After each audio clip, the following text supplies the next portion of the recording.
And so this is called the Salaf, the first three generations. And why is that important to know? Because the Salaf, they're the ones who have that specialty, that virtue that the Prophet ﷺ. And we're supposed to follow them, and they do not stray from and we should not stray from their creed. So that is the guiding factor, is that we're supposed to follow the Salaf, the first 3 centuries. It doesn't mean those people nowadays who call themselves Salafis. Let's just make that clear. That in this day and age, where we have many people that are afraid to speak the truth, or many people that for political ends or political reasons, they don't want to speak the truth because they think that there is more welfare in that, to not speak the truth and to not say what is the truth. But the point is, there's people nowadays who claim to be Salafis. And these people, in reality, they are Wahhabis. They follow a person named Muhammad ibn Abdul Wahhab, who appeared 1,000 years after Prophet Muhammad sallallahu alaihi wasallam, and he came with a new religion. So he claimed that he's following the Salaf. He claimed that he is following the first 3 centuries. So it's important for us to identify who the Salaf is. And we have the proof from the hadith that the Prophet ﷺ said, أُوصِيكُمْ بِأَصْحَابِي ثُمَّ الَّذِينَ يَلُونَهُمْ ثُمَّ الَّذِينَ يَلُونَهُمْ. It means follow them, and you follow the companions and the followers of the companions and the followers of the followers in the creed. So the majority of the nation of the Prophet ﷺ will never be misguided, because the Prophet ﷺ said, لا تجتمع أمتي على ضلالة. My nation does not agree upon misguidance. And so the scholars of Islam, they took from this that the Prophet, that the people who identify as Muslim, the majority of them, that they will have the creed, the same creed as the Prophet ﷺ. They will have the correct creed. And so the majority of this nation are Ash'aris and Maturidis today. And it's mentioned here in this class, and when it was given, which was probably in the 70s, and it was true then and it's true now. So just Indonesia by itself, the majority of them is not Salafis, or so-called Salafis, I'm sorry. We don't have to,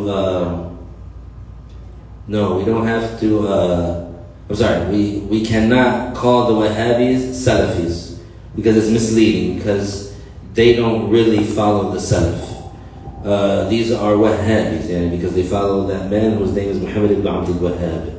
So Indonesia, which is the biggest Muslim country, right? The majority of the people there who call themselves Muslims, they are Ash'ari. So that's it right there. That's enough right there. The amount of Wahhabis that exist in the world, it won't equal to even a fraction of the population of Indonesia. So that's a strong evidence right there. So we mentioned that Al-Imam Al-Ash'ari, Abu al-Hasan Al-Ash'ari, he took the creed from the companions and the followers of the companions, because he himself was from the Salaf. Ironically, the people who say that they are Salafis, they don't follow this Imam from the Salaf. Rather, they follow Ibn Taymiyyah, who is from the year 600, and 300 years after the Salaf. And they follow Muhammad ibn Abdul Wahhab, who was 1,000 years after the Salaf. So the point is that Al-Imam Al-Hasan Al-Ash'ari, he was a follower of the companions. And he took their creed and he made sure it was authentic with the mental and textual proofs, so that it would silence the misguided factions who go against what the companions were on in the creed. Certainly the Muslim needs the intellectual proof as he needs the textual proof. The Muslim, he needs to know the intellectual proof for the things that we say, because that's one way for us to prove the religion. What does it mean? It means that for the Muslim, we certify and we prove that our creed is correct using the sound mind. What does that mean, using the sound mind? It means that we can prove that what we believe is true using the rational evidence. That's what the sound mind is, the rational evidence. And it's something that anyone who uses the sound mind would agree to, and it's undeniable. So that's what Al-Imam Al-Ash'ari did. He organized that. and he consolidated the evidence and the proof of Ahlul Sunnah, and he made it easy for the people to consume, so that the lay people, they would not be intimidated or disturbed or distracted by the people of misguidance. So we're supposed to use our minds, as is revealed in Surah Al-Imran in the verse الَّذِينَ يَذْكُرُونَ اللَّهَ قِيَامًا وَقُعُودًا وَعَلَى جُنُوبِهِمْ وَيَتَفَكَّرُونَ فِي خَلْقِ السَّمَاوَاتِ وَالْأَرْضِ. So this ayah is praising certain Muslims that they pray a lot and that they mention Allah while standing and while sitting and while lying on their sides, and they think about the creations of Allah. Yani that means that they use their mind. So this is as far as we got, that Al-Imam Al-Ash'ari, he was basically defending the Muslim nation, and he was basically helping the Muslims to defend themselves against the Mu'tazila, who are a misguided group of people that they say that the slave creates his own deeds. The Mu'tazila, they are a group of misguided people who are kuffar, who are blasphemers, and they say that the slave creates his own deeds. They say that the human being, he is the one who creates his own deeds. And they had some power, some political power during that time, and they were bothering a lot of Muslims, and Al-Imam Al-Hasan Al-Ash'ari basically stood up against them and destroyed them. So this book, now we can continue on where we left off. Page 170. This book called Hilyatul Awliya contains some speech from our Master Ali that includes negating for place and boundary to be attributed to Allah. From the route of An-Nu'man, the son of Sa'd, that he said, I was in Kufa, in the estate of the ruler, the estate of Ali, the son of Abu Talib, when Nauf, the son of Abdullah, came in and said, O leader of the believers, there are 40 Jewish men at the door. And so Ali said, bring them to me. So when they stood in front of him, they said to him, O Ali, tell us about the attribute of your Lord who is in the sky. How is he? How was he? When was he? And what is he on? So Ali sat up and said, O Jews, listen to me, and do not worry about asking anyone other than me. Indeed, my Lord is the one without a beginning. He did not come from anything, and he is not mixed with anything, and he is not covered by anything, and his existence was not preceded by non-existence, so he is not called a creation. Allahu Akbar. Something very simple. Always, my dear brothers, my dear Muslims, always, when you are defending the creed of Islam with your tongue, when you are refuting the people of blasphemy, always take it back to that point. Only Allah has no beginning. Everything else has a beginning. And you will see that the way will be easy for you. Of course, there's nothing you can do if you're talking to a person that believes that there is something called a creation that doesn't have a beginning, and a person that doesn't realize that such a saying is blasphemy. There's really nothing you can do about that, because that's just, that person that has been blinded. It's as if their heart has been sealed. So most you can do is just convince the people around him, and most objective thinkers will agree with that, and they will know that. So Imam Ali, he was proving to these Jews, la'anatullahi alayhim, about the mental proof. So then he said, rather, Allah is clear from having a how. He is the one who specified the creations with how they are. And again, when we say how, in the English term, we're referring to the attributes of the creations. For example, when somebody says, how are you? How are you? You're either sad or glad or mad or tired or energized. So that is the how. That doesn't apply to Allah. How is the food? How is the food? It's tasty, it's cold, it's warm, it's sweet, it's sour, it's delicious. None of that applies to Allah. How was the game? Boring. full of action, a close game, it was a blowout, etc. That doesn't apply to Allah. So how is everything that is attributed to the creation, and so Allah does not have a how. That's what Imam Ali said. Rather, He exists eternally without a beginning and without an end, and He does not change. He is not attributed with the attributes of the body. He created the creations, and He is not attributed with a how. He knows more about the human than the human knows about himself, and He does not resemble anything at all. Nothing is hidden from Him, not even a glance, a word, or one step. Even if that were in the deepest, darkest night, it would be hidden from us, but not from Him. He is not a body that the moon or sun would shine on. Everything that happens during the night and day is by His creation, so He knows about everything without exception. Time does not apply to Him. Boundaries and distances are attributes of other than Him. He is the only one who creates, and He is the one who makes the images however He wills. He does not benefit by the obedience of the slaves, and He is not harmed by the sins of His slaves. And what He creates exists at the time He wills, without any delay or deterrent. The angels in the skies and earths are obedient to Him. He knows both the dead and the alive, and He knows what is in the highest skies and the lowest earth. He is not in a place. He is not confused by the sound. He hears all the sounds without an organ. He sees, He knows about everything. He is alive, and He does not need any of the creation. He enabled Musa to hear His eternal kalam, that is not a language, not with organs, instruments, lips, or uvula. Whoever claims that our Lord has boundaries is ignorant about the Creator who is rightfully worshipped.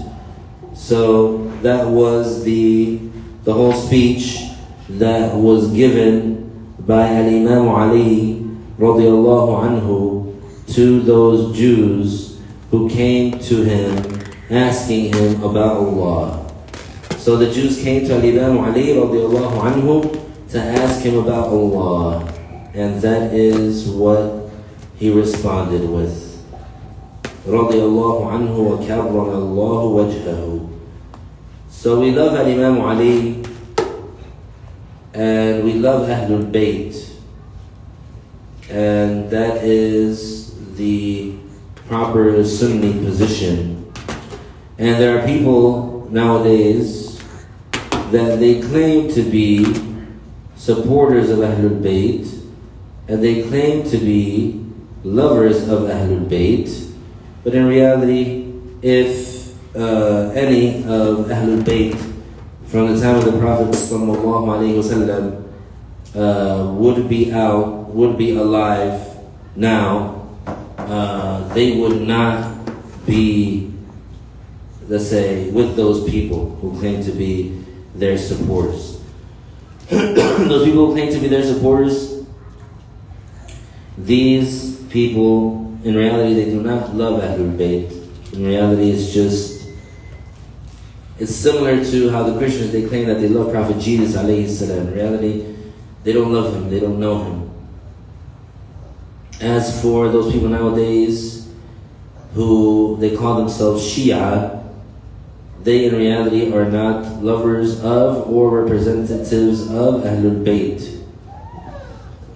That is something that should be known. And Yazid, the son of Muawiyah, is not a representative of Ahlul Sunnah. He's someone that attributed themselves to Ahlul Sunnah wal Jama'ah, who committed a great crime, and according to some Sunni scholars, he even reached the level of kufr, blasphemy, because he did some kufr things. And but still, he was judged as an enormous sinner because he was openly committing enormous sins. So he's not like the poster person for Ahlul Sunnah wal Jama'ah. And for sure what he did was incorrect, it was evil, it was bad, it was an enormous sin. was something that should not have been done. So at the end of this speech, Al-Imam Ali radiallahu anhu karramallahu wajhahu, at the end of that speech, and he basically told those Jews, and basically he explained to them about the creed. And the final line was من زعم أن إلهنا محدود فقد جهل الخالق المعبود. And because it's simple, whoever says about Allah that He has a limit, then that He has a boundary, that He has a limit, then such a person is ignorant about the one who is rightfully worshipped. So that's in brief summary. The meaning of has a boundary is not like how it is used by some people. The small thing, they called it limited in the norm of the layman in this country, Lebanon, because that's where the lesson was taking place. That is not the meaning of has a boundary, mahdood. The meaning of mahdood is the thing that has an area, no matter how big it is. The throne has a boundary even though we do not know its size. It is not possible for God to have a boundary. It is not possible for Him to be like the dust particle, the smallest visible size with the naked eye. This particle appears through the window when the sun rays come through the window. You see small things like dust. When you try to touch it, you do not feel it because of how small it is. God is not like this, nor like the throne. It is not permissible to believe that He is larger than the size of the throne by thousands of times, because the one who has a boundary is in need of the one who specified Him with that boundary. By this we know that it is invalid intellectually for the sun, the shining orb, the sun, like sunshine. It is intellectually invalid for the sun to be God, the creator of the universe, since we know that it is in need because it has an area, and everything that has a size, no matter how big its size is created in need of the creator who created it. So we know that had God had a size, He would have been in need like the sun. This is why the Sunni Muslim, the one who knows that Allah is clear from being attributed with a boundary, would refute the sun worshipper. As for the likes of the Wahhabis, if the sun worshipper says to him, I worship an illuminating body that benefits the world, but you worship something that you do not see, and so how is my religion invalid? What would the Wahhabi tell him? The Wahhabi would say, God revealed, and he would recite some verses to him. And so that one would say to him, the sun worshipper would say, I do not believe in your book. Give me a mental proof about what you are saying. He does not have a mental proof. The mental proof, the rational evidence. The mental proof is important. The one who does not have the mental proof might face the sun worshipper, and he would not be able to refute him, because that sun worshipper does not believe in the Quran. Those who believe that God has a boundary, like the size of the throne or bigger than the throne, have likened God to the creation. So if you have a hard copy, just strike through the term resemble and make it likened.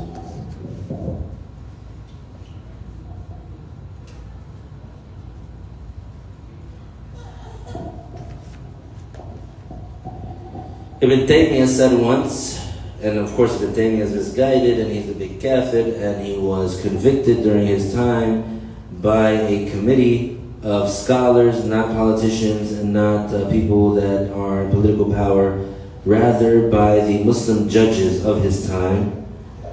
He was indicted, convicted, and he actually, the reason that he wasn't executed is because he would retract what he said. So basically he would tell the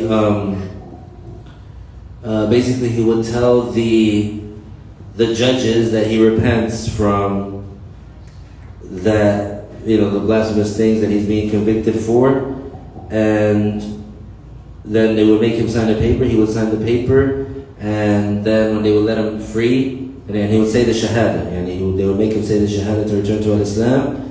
And then once he left, then he would go back to saying some other misguided thing. And then they would summon him again. And then he would retract the statement again. And then he would sign the paper. and say the shahada, and then they would let him go, and then he would do the same thing again, etc. And then that kept happening until they said, obviously he's not keeping his word, etc. Then he should be in jail, in prison. So he was in prison and he died there. So the reason why he was in jail was to protect the Muslim nation from his evil and from his harm. So Ibn Taymiyyah said once, and what he said is misguided and blasphemy, God is the size of the throne. And once he said he is bigger than the throne, he fills it and goes beyond. He believed that God has a boundary, and so he said that God has a boundary that he knows and that we do not know. It is said to them, the throne has a boundary that God knows and that we do not know, and you have likened Allah to the creation. So here again, change that word. You have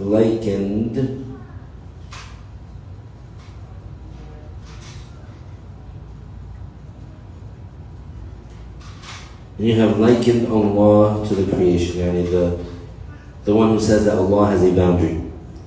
I advise you to remain steadfast in spreading the creed of Al-Ash'ari, the creed of Ahlul Sunnah. Because if you do that, you will be reviving the religion of Islam. The life of the religion of Islam is by the creed of Ahlul Sunnah. As to the one who works with what contradicts it, he would not be serving Islam. Remain firm on that and do heed those transgressors, no matter how much they croak. Be upon what the best of this nation, the Salaf, were on. And no matter how much they, I don't know why that was translated as croak.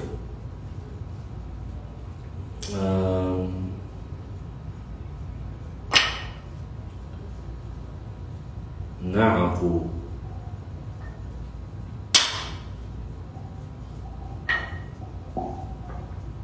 And it's like a figure of speech saying, no matter how much noise they make, we will never stop spreading the truth. Be upon what the best of this nation, the Salaf, were on, and be content with little sustenance. Being content with little sustenance is like a treasure that does not deplete.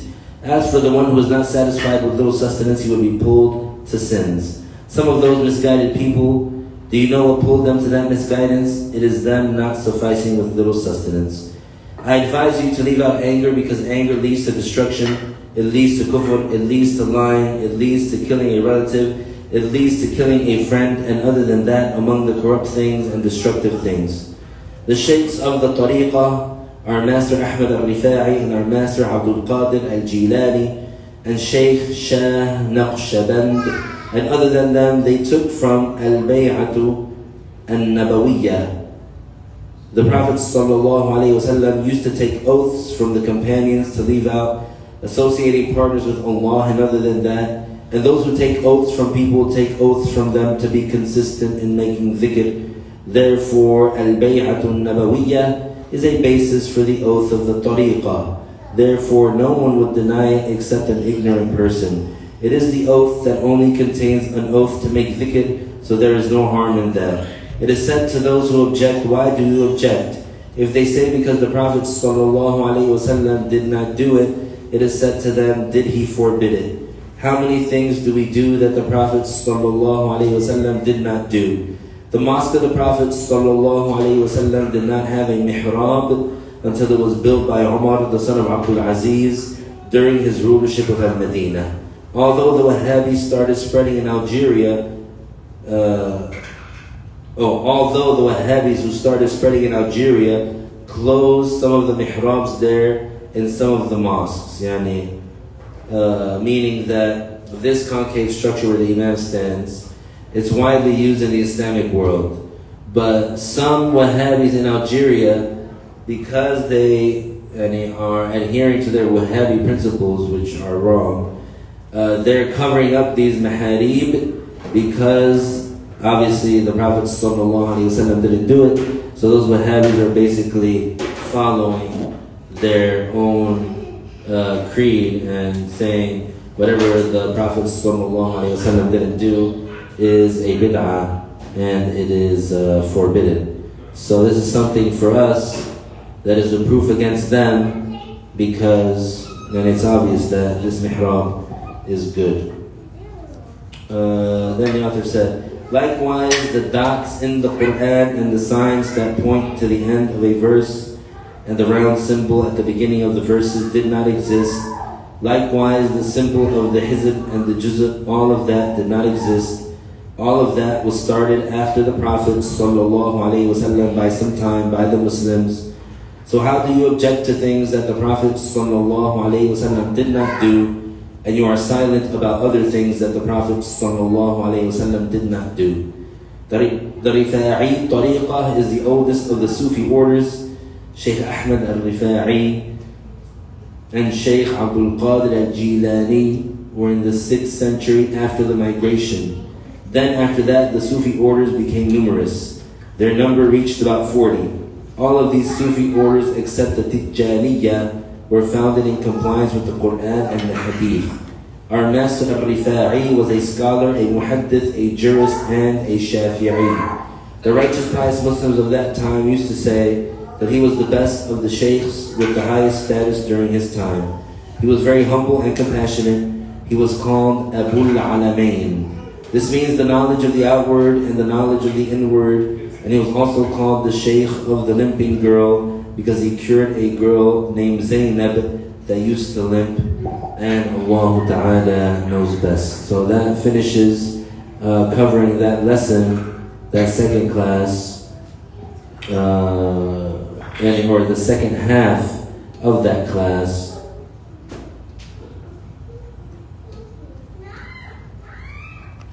So now we're going on to the next class. It's called Aqsamul Mu'adhibina fi an-Nar. Lesson 35, the categories of those that are tortured in hellfire. This lesson was given by Shaykh Nizar, the son of Rashid al-Halabi. May Allah Ta'ala have mercy upon him. It is about clarifying categories of those who are tortured in hellfire. Shaykh Samir, the son of Sami al-Qadli, and others heard it from him. Shaykh Nizar, may Allah Ta'ala have vast mercy upon him, said, all praise is due to Allah, the Lord of the worlds. To him belong the endowments and proper commendations. May Allah raise the rank of our Master Muhammad sallallahu alayhi wasallam and his Muslim relatives and protect his nation from that which the Prophet sallallahu alayhi wasallam fears for it. Thereafter Allah revealed in Surah Al-Mulk, verse 6, وَلِلَّذِينَ كَفَرُوا بِرَبِّهِمْ عَذَابُ جَهَنَّمَ وَبِئْسَ الْمَصِيرُ.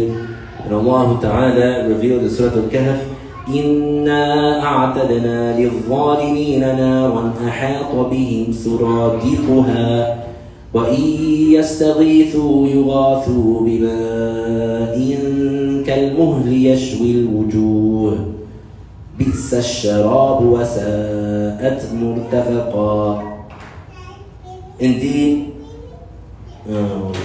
Indeed, Islam is the religion that Allah accepts for His slaves. This is proven by the verse in Surah Al-Ma'idah, وَرَضِيتُ لَكُمُ الْإِسْلَامَ دِينًا. Allah Ta'ala promised whoever follows this pure religion with the everlasting paradise, which is the abode of peace, as a recompense for them and an incentivization. And Allah Ta'ala threatened whoever disbelieves in Him with the fire of hell, where they dwell forever and ever, as a recompense and deterrent. Al-Bukhari narrated that the son of Umar radiallahu anhu said, the Messenger of Allah sallallahu alayhi wa sallam said, إِذَا صَارَ أَهْلُ الْجَنَّةِ إِلَى الْجَنَّةِ وَأَهْلُ النَّارِ إِلَى النَّارِ جِيءَ بِالْمَوْتِ حَتَّى يُجْعَلَ بَيْنَ الْجَنَّةِ وَالنَّارِ ثُمَّ يُذْبَحُ ثُمَّ يُنَادِي مُنَادٍ يَا أَهْلَ الْجَنَّةِ لَا مَوْتٍ وَيَا أَهْلَ النَّارِ لَا مَوْتٍ فيزداد أهل الجنة فرحا إلى فرحهم ويزداد أهل النار حزنا إلى حزنهم. It means when the people of paradise are in paradise and the people of hellfire are in hellfire, death will be brought until it is between paradise and hellfire, and then it will be slaughtered. Then a caller will call out, O people of paradise, there is no death, and O people of hell, there is no death. So the people of paradise will have joy added to their joy, and the people of hell will have sadness added to their sadness. Narrated by Bukhari and Muslim. Allah Ta'ala revealed in Surah Al-Ahzab, verses 64 and 65, إِنَّ اللَّهَ لَعَنَ الْكَافِرِينَ وَأَعَدَّ لَهُمْ سَعِيرًا خَالِدِينَ خالدين فيها أبدا لا يجدون وليا ولا نصيرا. Two matters are taken from this verse and the hadith. The first is that hellfire has been created and has been prepared and is blazing. Yani hellfire is currently blazing right now. The second is that the non-Muslims, the people of hell, dwell there forever and ever until no end. Hence they never exit from it. Rather, that is their dwelling place. They do not feel any coolness as a relief from the heat. They do not drink except hamim and ghassaq. That is the recompense they receive for what they have willingly done. The non-Muslim will see his seat in hell while he is in the grave. Allah Ta'ala revealed in Surah Ghafir, verse 46, النار يعرضون عليها غدوا وعشيا ويوم تقوم الساعة أدخلوا آل فرعون أشد العذاب. That verse proves that the non-Muslim prior to Judgment Day will be tortured while he is in the grave by looking at his seat in hell once in the morning and once at night. He will also get tortured with other than that among the types of torture, and on Judgment Day he will be thrown into hell. Allah Ta'ala revealed in Surah Al-Zumar, وَسِيقَ الَّذِينَ كَفَرُوا إِلَى جَهَنَّمَ زُمَرًا. Hellfire is the most severe fire Allah has created. And that verse, the meaning of that verse is, the people who blaspheme, they will be driven or dragged to hellfire. Hellfire is the most severe fire Allah has created. The strongest fire in this world is only one part of 70 parts of the hellfire. And so, no matter how strong the fire of this world will get, the strongest fire of this world is only a fraction of the fire of hellfire. The Prophet ﷺ, نَارٌ هَذِهِ جُزْءٌ مِّن. Fire of yours is one part of 70 parts of hellfire, narrated by Al-Hakim. It has been narrated from Hasan, from Abu Salih, that he said, when the man is thrown into hellfire, he will reach to the bottom, then hellfire will lift him up to the highest part, and he will not have even one piece of flesh on his bones, and the angels will hit him with the maqami', and he will fall to the bottom, and he will remain there. Or as he said, this is narrated by Al-Bayhaqi. Ka'b, the son of Al-Ahbar, said, I swear by the one who controls the soul of Ka'b, if you were in the east and hellfire was in the west, and then if it were revealed, your brain would seep out through your nostrils from the severity of the heat. O people, is that something you can be patient with? O people, it is easier for you to obey Allah than this torture, hence obey Him. Yani, it's easier to do what's right than to face the consequences of disobeying Allah. Let it be known that the torture of hellfire is by body and soul. In hellfire, the body of the Muslim is much bigger than his body while he is in this world. It has been narrated by Muslim from the route of Abu Hurairah that the Prophet ﷺ said, دُرْسُ الْكَافِرِ أَوْ نَابُ الْكَافِرِ مِثْلُ أُحُدٍ وَغِلَظُ جِلْدِهِ مَسِيرَةُ ثَلَاثٍ. It means the molar of the non-Muslim or the canine of the non-Muslim is like Uhud, and the thickness of his skin is a traveling distance of 3 days. Just as there are levels in paradise, likewise in hellfire there are levels. This is depending on the deeds of the slaves. Allah revealed in Surah Al-An'am, وَلِكُلٍّ دَرَجَاتٌ مِّمَّا عَمِلُوا. The hypocrites are in the lowest level of hellfire, and that place is exclusive to the non-Muslims. None of the enormous sinner Muslims will reach it. The bottom of hellfire is the distance of 70 years falling. The Prophet ﷺ said, إن العبد لا يتكلم بالكلمة لا يرى بها بأسا يهوي بها في النار 70 خريفا. It means the slave might utter an expression that he perceives as harmless. However, because of it, he will fall the depth of 70 years into hellfire. Narrated by Tirmidhi.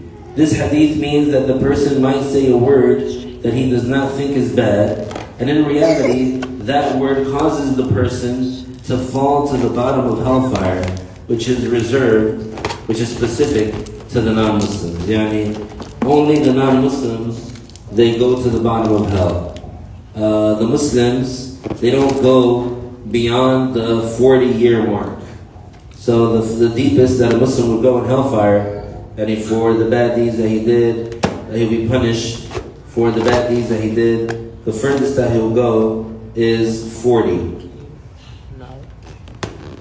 They said the valley, that's 40 years deep. They say that the Muslims don't reach there. The Muslim won't go that deep. Won't go deep as 40. Then it says, the hypocrites are in the lowest level of hellfire, and that place is exclusive to the non-Muslims. Most of the enormous sinner Muslims will reach it. The bottom of hellfire is the distance of 70 years falling. The Prophet ﷺ said, إن العبد لا يتكلم بالكلمة لا يرى بها بأسا يهوي بها في النار 70 خريفا. It means the slave might utter an expression that he perceives as harmless. However, because of it, he will fall the depth of 70 years into hellfire. Narrated by Tirmidhi. This hadith means that the person might say a word that he does not think is bad, and in reality, that word causes the person to fall to the bottom of hellfire, which is specific to the non-Muslims. As for the sinful Muslims, some of them will fall into hellfire, and some others will be forgiven by Allah, and so they will be saved from it. An example is like the one who left out the prayer, the one whom Allah threatened in Surah Al-Ma'un, verses 4 and 5. فَوَيْلٌ لِلْمُصَلِّينَ الَّذِينَ هُمْ عَنْ صَلَاتِهِمْ سَاهُونَ. Those are the ones who delay their prayer past its time until the next prayer time begins without an excuse. The Prophet ﷺ said about the threat of torture for the one who leaves out the prayer, وَمَنْ لَمْ يَأْتِ بِهِنَّ فَلَيْسَ لَهُ عَهْدٌ أَنْ يُدْخِلَهُ الْجَنَّةِ إِنْ شَاءَ عَذَّبَهُ وَإِنْ شَاءَ أَدْخَلَهُ الْجَنَّةِ. It means, and the one who does not perform the prayers, he will not have a guarantee from Allah that he will enter paradise. If Allah willed, he will be tortured, and if Allah willed, he will enter paradise. Narrated by Imam Ahmad. Hence, the one who leaves out the obligatory prayer is among the enormous sinners. He deserves the torture in hellfire by the justice of Allah. So if Allah makes him enter hellfire because of his sins, he will not dwell there forever. Rather, he will be tortured there for a specific time, and then he will be taken out and be admitted to paradise. From the route of Jabir, the son of Abdullah, that he said, the Prophet ﷺ said, إِنَّ نَاسًا مِّنْ أُمَّتِي يُعَذَّبُونَ بِذُنُوبِهِمْ فيكونون في النار ما شاء الله أن يكونوا ثم يعيرهم أهل الشرك فيقولون ما نرى ما كنتم تخالفون فيه من تصديقكم وإيمانكم نفعكم. يقولون هؤلاء يعيرون أهل المسلمين الذين هم في النار، لأننا ثبت في النصوص الشرعية أن بعض المسلمين يعذبون في نار جهنم، ولكنهم لا يعذبون خالدين فيها أبدا، لا يعذبون إلى الأبد، بل يخرجون من النار. فمتى يحصل هذا؟ عندما يعير أهل الشرك المسلمين في النار فيقولون ما نرى ما كنتم تخالفون فيه من تصديقكم وإيمانكم نفعكم. يقولون ما نرى أن كونكم مسلمين نفعكم، فلا يبقى موحد إلا أخرجه الله من النار. يعني الرسول صلى الله عليه وسلم يخبرنا أنه بعد ذلك لا يبقى في النار شخص واحد مسلم، لا يبقى في النار مسلم. كل من وحد الله تعالى وآمن برسوله صلى الله عليه وسلم يخرج من نار جهنم. It means there are people from my nation that are tortured for their sins, and so they will be in hellfire for the time that Allah willed for them to be. Then the idol worshippers will try to shame them, and they will say, we do not see that your belief benefited you. Then there will not be any Muslim in hellfire except that Allah takes him out. Then the Prophet ﷺ recited, ربما يود الذين كفروا لو كانوا مسلمين. The non-Muslims, they would wish that they had been Muslim. This is because the non-Muslims are not eligible to receive the mercy of Allah in the hereafter. This is proven by the verse in Surah Al-A'raf. وَرَحْمَتِي وَسِعَتْ كُلَّ شَيْءٍ فَسَأَكْتُبُهَا لِلَّذِينَ يَتَّقُونَ. This means that the mercy of Allah encompasses both the Muslim and the non-Muslim in this life. However, in the hereafter, it is specific to the non-Muslim. However, in the hereafter, it is specific to the Muslims, those who avoided worshipping other than Allah and died as Muslims. Therefore, be always keen, my Muslim brother, to fulfill what Allah ordered you with and to avoid what Allah forbade. Do not do what would make you deserving of the torture of Allah, and make your inclinations follow the religion, and work for what is after death, because indeed the smart one is the one who prepares himself and works for what comes after death. Allah Ta'ala revealed in Surah Al-Nazi'at, فَأَمَّا مَنْ طَغَى وَآثَرَ الْحَيَاةَ الدُّنْيَا فَإِنَّ الْجَحِيمَ هِيَ الْمَأْوَى وَأَمَّا مَنْ خَافَ مَقَامَ رَبِّهِ وَنَهَى النَّفْسَ عَنِ الْهَوَى فَإِنَّ الْجَنَّةَ هِيَ الْمَأْوَى. Which means, as for the one who is tyrannical and blasphemes and gives precedence to this life over the next, then indeed hellfire will be his final destination. As for the one who fears Allah Ta'ala and prevents his nafs from the evil things that it desires, then indeed paradise will be his final destination. O Allah, grant us piety and purify ourselves, and Allah Ta'ala knows best. Should we do the next lesson, lesson 36? I'll see how many pages it is. Oh, it's only 2 pages. Lesson 36, causes do not create the effects. This lesson was given by the Hafiz, the scholar of Islamic law, Shaykh Abdullah, the son of Muhammad al-Abdari. May Allah Ta'ala have mercy upon him, in the year 1398 or 1399 after the Hijrah. And it explains that the causes do not create the effects, and that God creates the effects when those causes occur. This lesson was heard from him by Shaykh Samir, the son of Sami al-Qadi, and Shaykh Nabil, the son of Muhammad al-Sharif. Shaykh Abdullah, may Allah Ta'ala have vast mercy upon him, said, all praise is due to Allah, the Lord of the worlds. To him belong the endowments and proper commendations. May Allah raise the rank of our Master Muhammad sallallahu alayhi wasallam and his Muslim relatives, and protect his nation from that which the Prophet sallallahu alayhi wasallam fears for it. Thereafter, Allah Ta'ala connected the causes with the effects. That is, He made a connection between the causes and their effects without the causes creating any of the effects. This means that none of the causes create any effects. Rather, by the eternal and everlasting will of Allah and His knowledge and His eternal power, the effects usually exist when the causes are initiated.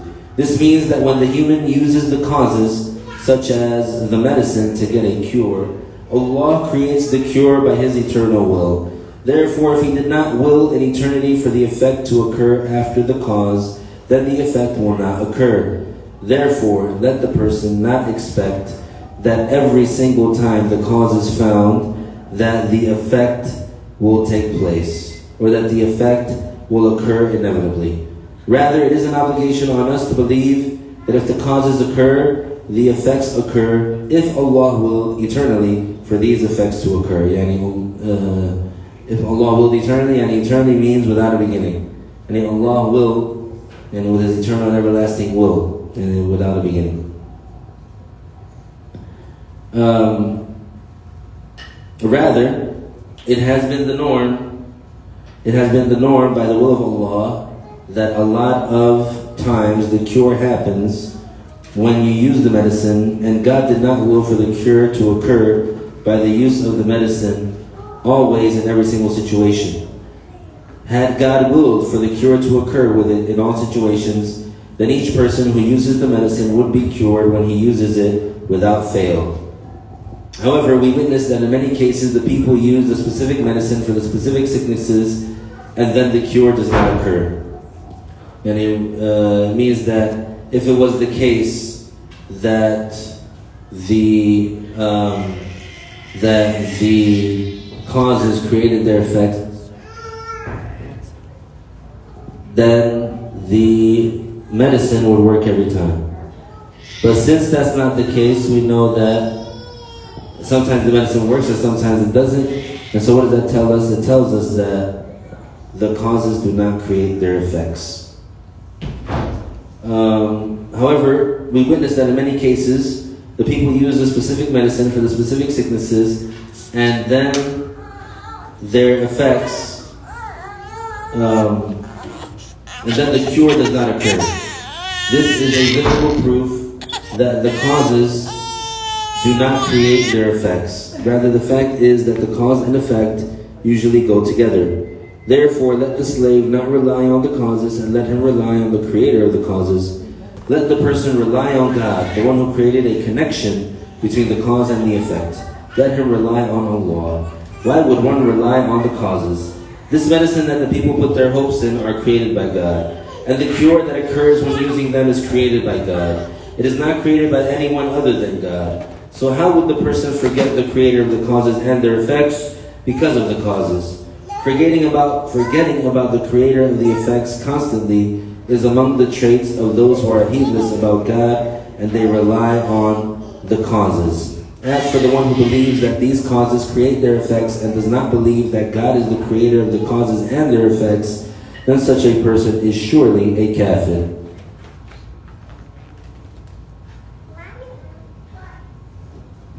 Alhamdulillah. So basically what he's saying is that there's some Muslims that they believe and know that Allah Ta'ala is the one who creates the causes and the one who creates the effects. They know that, they believe that. But some of those Muslims, they put more of their reliance on the causes. So they would put more of their reliance on the medicine. They would put more of their reliance on the causes to the effects. But they shouldn't do that, yani. And if forgetting about the creator of the effects constantly is among the traits of those who are heedless about God and they rely on the causes. Yani, these people need to be better. These people have to be better. Instead of relying on the causes. Meaning that they lack the proper reliance upon Allah. Abu Muslim al-Khawlani's story is confirmed. So this is a famous Muslim. It says here,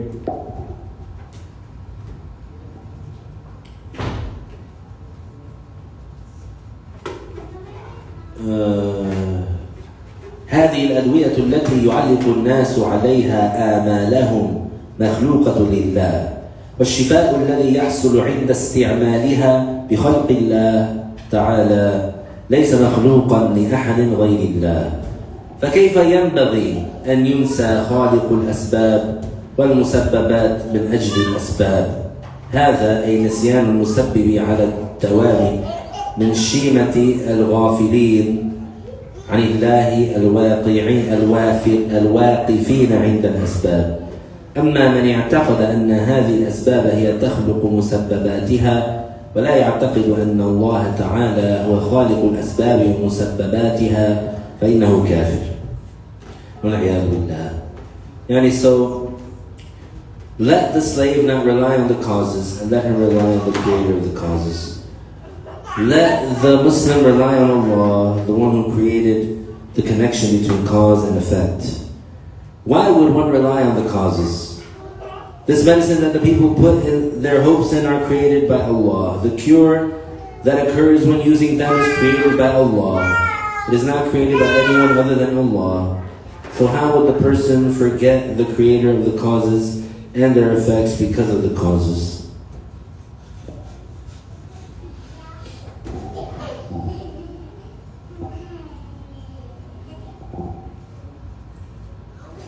Then he said, Abu Muslim al-Khawlani's story is confirmed. He is from the people of Yemen, and he was living during the time when the call of an Aswad al-Ansi, the liar who claimed that he was a prophet, appeared.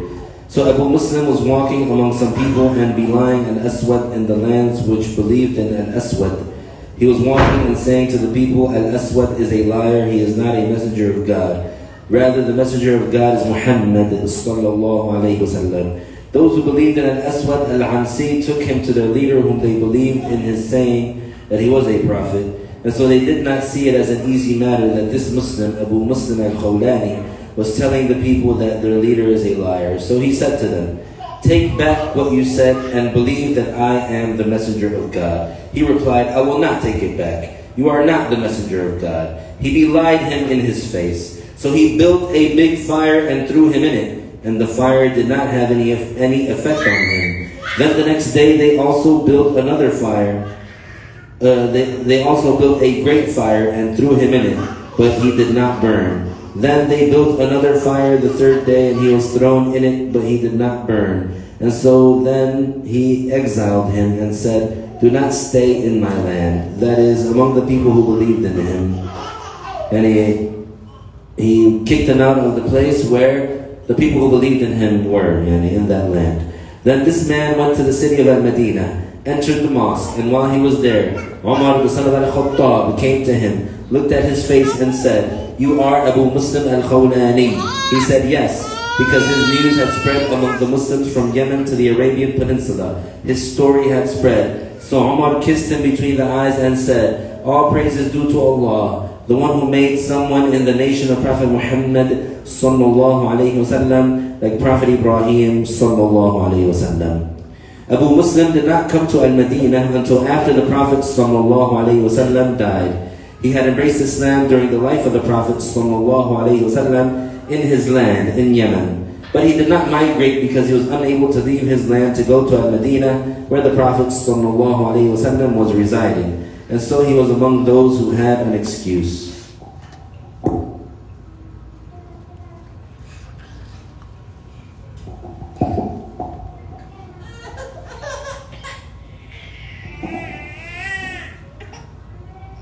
The people who had an excuse during the time that the migration to Al-Madinah was an obligation upon every Muslim who was able to migrate would have no sin on them because they were unable to migrate. However, whoever was able and did not migrate was sinful. So during the time of the Prophet ﷺ, it was an obligation when it was revealed, to migrate from Mecca to Al-Madinah. So whoever was able to go, it was obligated to go, except the one who had an excuse. And so among the people who had that excuse was Abu Muslim. However, whoever was able and did not migrate was sinful. So the fire not burning Prophet Ibrahim and Abu Muslim al-Khawlani is an obvious proof that the causes do not create their effects. Rather, God alone creates the effects when the causes are present. This means when the fire touches the body, the burning occurs. God creates the burning in something that gets touched by fire. The fire does not create the burning. Had the fire created the burning, then Ibrahim would have burned, because the fire that was made was a big fire. Its size was huge, but it did not burn him nor his clothes. Likewise, Abu Muslim was not burned nor his clothes. Likewise, a large number of people among the Muslims up until these days of ours enter into the hot oven, and they do not get burned nor their clothes. In the city of Hims, there was a sheikh from Sa'diyin. Let me see this word here.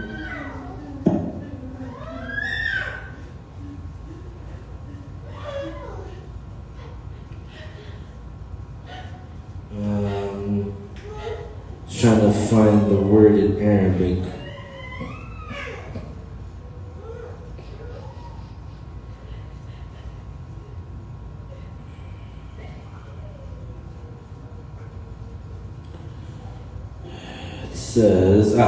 It says كان في مدينة حمص شيخ من السعديين. Okay, so that's right. السعديين. And he basically from the Sa'ds. And he was Sa'di, so the plural is in that form, in the mansub or majroor form is Sa'diyin. So there was a sheikh from Hims, and he was from that family, the Sa'diyin. Nowadays they have a famous corner, they have a famous zawiyah. I saw his son who was called Sheikh Burhan, and he spoke to me about his father, and other than him spoke to me. that he had traveled to Istanbul during the days of Sultan Abdul Hamid. And so it was said to him when they knew that he was affiliated with the teachers of the Sufi order, the Turks told him, "Show us a sign, karamah, if you are from the people who are from among the lineage related to the two grandchildren of the Prophet sallallahu alaihi wasallam." And they basically said, show us a sign if you are truly from that lineage, related to the Prophet sallallahu alaihi wasallam. And he himself was related to our master Al-Hussein. So they turned on the oven very strong and made it ablaze. He entered the fire and was not harmed by it. Rather, he extinguished it. By him dwelling in it, it was extinguished. So they believed that he was a righteous, pious Muslim. His news reached Sultan Abdul Hamid, and so he built for him a large, beautiful building in Hims, so that he takes it as a corner for making dhikr. Before that, he and his friends used to make dhikr in one humble place that was small. When Sultan Abdul Hamid built this building for them, this building was enough for him and his followers of the tariqah to make dhikr. Also, this animal, the well-known ostrich, is like other animals made up of flesh, blood, and bone. It eats the lit coal. It eats it and enjoys it without it being bothered by it. Likewise, it eats al-masamir, al-muhmarra, burned iron pieces. And it does not get harmed even though it is made up of flesh, blood, and bones like other animals. Why does this burning coal and these iron pieces that are made hot in the oven not burn it? And they usually burn other than it. Had the fire created the burning, it would have burned everything it touches. Ibrahim alayhi salam would not have been saved from the burning, nor Abu Muslim, nor those true Sufis. This is a tangible proof that the fire does not create the burning. Likewise, the bread does not create the satiety for the one who eats it. Likewise, water does not create the feeling of being quenched for the one who drinks it. Likewise, the medicine does not create the cure for the one who uses it. This is a tangible proof that confirms what Islam came with, that the fire, and other than that, among the causes like medicine, do not create anything among their effects. Rather, the one who created the fire and created the bodies that touch the fire and created the medicine and created the people who are sick is the one who created these effects. And Allah Ta'ala knows best. We'll stop here for today. Next week, inshallah, we'll continue with lesson 37, the explanation of the hadith, إِذَا اسْتَعَنْتَ فَاسْتَعِنْ بِاللَّهِ, which is a famous hadith that the Wahhabis try to use to say that it's forbidden to do tawassul. And for sure, inshallah, we'll go into a deep dive on the Wahhabis, one of these lessons, inshallah, in the near future. We'll set up a time frame. Are there any questions? Please check the chat if there are any questions. There have been people that have contacted me saying that they've asked questions in the chat and they are ignored. No questions. طيب مهلل لا إله إلا الله